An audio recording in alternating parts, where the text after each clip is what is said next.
हिंद, आप सभी का स्वागत है एबीसी कोचिंग यूट्यूब चैनल में। इस वीडियो में क्लास 11th सब्जेक्ट बायोलॉजी की most important VBI objective question देखने वाले हैं, जो कि आप सभी के लिए बोर्ड परीक्षा के लिए काफ़ी महत्वपूर्ण है। तो सभी छात्र इस वीडियो को शुरू से लेकर अंत तक देखेंगे।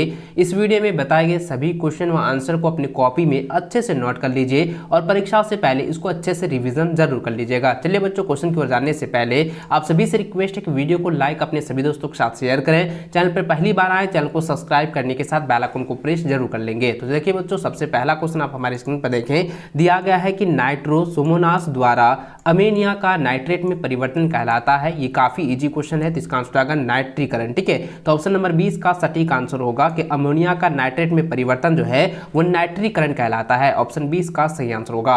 अगला सवाल है कि देखिए यहाँ पे दिया है गट्टे सन के द्वारा जल का ह्रास डैश के द्वारा होता है। तो यह जो है हाइड्रोथोडस के द्वारा होता है। ऑप्शन 1 इसका सही आंसर होगा। ठीक है, अगला प्रश्न है 3वां नंबर दिया गया है कि पादपों में बुढ़ापे के विलंबन के लिए कारक हार्मोन है। तो कौन सा कारक हार्मोन है बच्चों? तो मैंने कई बार आप लोगों को बताया था साइटोकाइनिन। ठीक है, ऑप्शन नंबर सी इसका सही आंसर होगा, साइटोकाइनिन हार्मोन। अगला प्रश्न दिया गया है कि रोडोफाइसी के सदस्य सामान्यतः डैश कहलाते हैं। तो दोस्तों लाल शैवाल कहलाते हैं। तो ऑप्शन नंबर 20 का राइट आंसर होगा। अगला सवाल है निम्न में से कौन एक संवही उत्तक है? तो दोस्तों संवहनी उत्तक कौन सा है? तो इसका आंसर हो जाएगा जाइलम एवं फ्लोएम। ठीक है, ऑप्शन नंबर सी इसका राइट आंसर सही आंसर होगा। अगला प्रश्न देखिए 5वां और 6ठा नंबर दिया गया है कि निम्न में से कौन सिर्फ पादप कोशिका में पाया जाता है? तो दोस्तों प्लास्टिड। ठीक है, प्लास्टिड जो है सिर्फ पादप कोशिका में पाया जाता है। ऑप्शन 20 का राइट आंसर होगा। अगला सवाल है कि C3 पौधों में बनने वाला पहला स्थिर यौगिक है। तो इसका आंसर आएगा PGA। ठीक है, ऑप्शन नंबर ए इसका राइट आंसर सही आंसर होगा, PGA। अगला सवाल दिया गया है कि द्विनिषेचन में होता है। तो द्विनिषेचन में क्या होता है दोस्तों? एंजियोस्पर्म होता है। ठीक है, याद रखेंगे द्विनिषेचन में यानी डबल फर्टिलाइजेशन में एंजियोस्पर्म होता है। ठीक है, ऑप्शन सी इसका सटीक आंसर होगा। अगला सवाल है कि कोशिका को डैश घोल में रखने पर जीव द्रव संकुचन होता है। तो क्या हो जाएगा बच्चों? परासरी होता है, बहुपरासरी होता है। ऑप्शन नंबर 20 का सही आंसर होगा। अगला सवाल दिया गया है कि ग्लाइकोलाइसिस में होता है। तो ग्लाइकोलाइसिस होता है किसमें होता है बच्चों? ये कोशिका द्रव में होता है। ठीक है, याद रखें कोशिका द्रव। ऑप्शन ए इसका राइट आंसर होगा। अगला सवाल है कि पादप कोशिका में कोशिका विभाजन के माध्यम से होता है। तो इसका आंसर कोशिका पट्टिका द्वारा होता है। ऑप्शन 1 इसका सही आंसर होगा। अगला सवाल है प्रकाश संश्लेषण में प्रकाश अभिक्रिया में होती है। तो दोस्तों ये गन्ना में होती है। ठीक है, ग्राना में। ऑप्शन नंबर 20 का सही आंसर होगा ग्राना।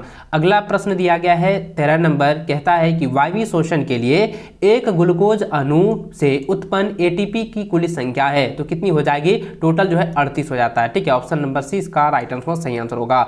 अगला सवाल दिया गया है कि कौन सी पादप कोशिका जीवन पर्यंत अपनी विभाजन क्षमता को बनाए रखती है, यानी कि जीवन काल तक, जब तक वो कोशिका पूरी तरह से नहीं मरती है तब तक ये अपनी कोशिका विभाजन में क्षमता को बनाए रखती है। तो इसका जो आंसर होगा दोस्तों ऑप्शन नंबर डी हो जाएगा, मेरिस्टेट मैटिक। ठीक है, ये हो जाएगा मेरिस्टेट मैंटिक हो जाएगा। तो ऑप्शन नंबर डी इसका राइट व सही आंसर होगा। ठीक है, चलिए अगला सवाल देखिए 15 नंबर दिया गया है कि शिखाग्र प्रभाविता के द्वारा होता है। तो इसका आंसर हो जाएगा ऑक्सिन के द्वारा होता है। तो ऑप्शन नंबर ए इसका सटीक व सही आंसर होगा।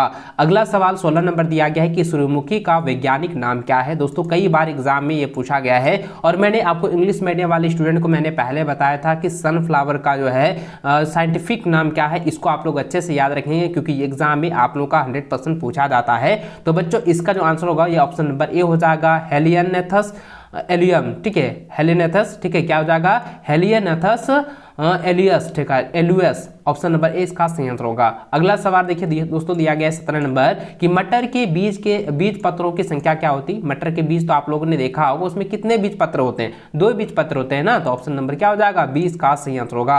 अगला सवाल दोस्तों आप देख सकते हैं यहाँ पे दिया गया है कि इनमें से कौन जंतु संयोजी उत्तक है, जो कि आपका जीव विज्ञान से लिया गया है। ठीक है, पहले आपका बॉटनी से था, अब ये जूलॉजी से है। तो अब देखिए यहाँ पे पहला प्रश्न दिया गया है इनमें से कौन जो है जंतु जो है संयोजी उत्तक है। तो दोस्तों इसका आंसर क्या हो जाएगा? रुधिर जो है, है, एक संयोजी जंतु संयोजी उत्तक है। ऑप्शन बी इसका सही आंसर होगा। अगला सवाल है कि वर्गीकरण की आधारभूत इकाई क्या है? तो वर्गीकरण की आधारभूत इकाई है प्रजाति। ऑप्शन सी इसका राइट आंसर होगा। अगला सवाल दिया गया है कि एनीलिडा में उत्सर्जी अंग है, तो बच्चों इसका आंसर होगा नेफ्रिडिया। ठीक है, नेफ्रिडिया हो जाएगा। ऑप्शन नंबर डी इसका राइट आंसर होगा, वो सही आंसर होगा। अगला सवाल देखिए दोस्तों, दिया गया है कि स्तन ग्रंथियों का होना, यानी स्तन ग्रंथियों का होना का गुण है, तो क्या हो जाएगा? स्तनपायी। ठीक है, ऑप्शन नंबर बी इसका सही आंसर होगा, सटीक आंसर होगा। अगला सवाल है में सुसंगठित केंद्रक नहीं पाया जाता है, तो किसमें नहीं पाया जाता है बच्चों? तो ये हो जाएगा प्रोकैरियोटिक कोशिका में नहीं पाया जाता है। ऑप्शन नंबर ए इसका सही आंसर होगा। अगला सवाल छठा नंबर दिया गया है कि मानव में उत्सर्जी पदार्थ होता है, तो मानव में उत्सर्जी पदार्थ कहाँ होता है? यूरिया में। ठीक है, याद रखेंगे यूरिया। ऑप्शन नंबर जो है सी इसका सही आंसर होगा। अगला सवाल है कि मानव हृदय के कोष्ठकों की संख्या है, तो दोस्तों मैंने आपको बताया था कि दो अलिंद होते हैं, क्या होता है देखिए, दो निलय और दो आलिंद होते हैं, तो यानी टोटल कितना हो गया? 4 कोष्ठक हो गए ना, तो ये ऑप्शन नंबर क्या हो जाएगा? डी इसका राइट हो जाएगा 4। इसको आप लोग नोट कर लीजिए। चलिए अगला सवाल दिया गया कि शर्करा का सूक्ष्मतम रूप है, तो दोस्तों इसका आंसर होगा ग्लूकोज। ठीक है, ऑप्शन नंबर डी इसका सही और सटीक आंसर होगा। अगला सवाल दिया गया है कि 5 जगत वर्गीकरण पद्धति के द्वारा प्रतिपादित किया गया है, तो दोस्तों इसका आंसर हो जाएगा कौन सा? ऑप्शन नंबर ए हो जाएगा विटेकर। ठीक है, देखिए क्या लिखा है? विटेकर। ठीक है, ऑप्शन नंबर जो है ए इसका राइट आंसर होगा। अगला सवाल दिया गया कि मानव का दंत सूत्र है, तो मानव का दंत सूत्र होता है 2123/2123, यानी क्या हो जाएगा? 2123/2123। इसको आप लोग अच्छे से नोट कर लीजिए, ये वाला एग्जाम में 100% पूछे जाएंगे।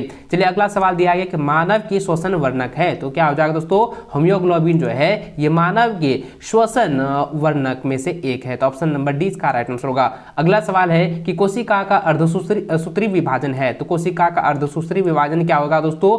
मियोसिस। इसका ऑप्शन नंबर 20 का सही आंसर होगा, इसको नोट कर लीजिए। अगला सवाल है कि मानव में तैरती पसलियों की संख्या क्या है, तो मानव में जो है तैरती जो है पसलियों की संख्या जो है 2 जोड़ी होती है, जो कि ऑप्शन नंबर 20 का सही आंसर होगा, 2 जोड़ी। इसको आप लोग नोट कर लीजिए। चलिए अगला सवाल दिया गया कि तंत्रिका आवेग प्रभावित होते हैं, तो दोस्तों क्या होता है? विद्युत संकेत से जो है प्रभावित होता है, तो ऑप्शन नंबर जो है बी इसका सही आंसर होगा। अगला सवाल है कि एक वयस्क मानव का सामान्य रक्तदाब होता है, तो दोस्तों इसका आंसर आएगा 120/80 mmHg होता है। ठीक है, आप यानी कि ये पूछा गया है कि एक मानव यानी एक स्वस्थ मानव जो है उसका जो है समान रक्तदाब यानी उसका जो बीपी होता है ना वो कितना होता है? एकदम नॉर्मल वाला, तो 120/80 होता है। इसको आप लोग याद रख लीजिएगा।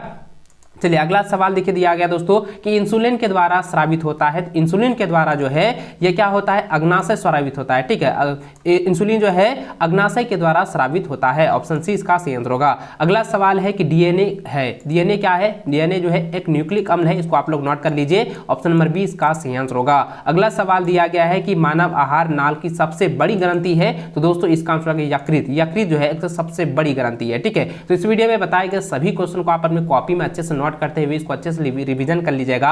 और दोस्तों वीडियो को लाइक अपने सभी दोस्तों के साथ शेयर करें ताकि सभी आपके भाई बहन दोस्त सभी जो है एग्जाम की तैयारी भरपूर एवं जबरदस्त तरीके से कर सके। कई सारे बोर्ड परीक्षा में जो है आपका ये डायरेक्ट क्वेश्चन दिए जाएंगे, इसलिए आप इसको नोट करके अच्छे से रिवीजन जरूर कर लेना। चलिए दोस्तों मिलते हैं नेक्स्ट में, तब तक जय हिंद, वंदे मातरम।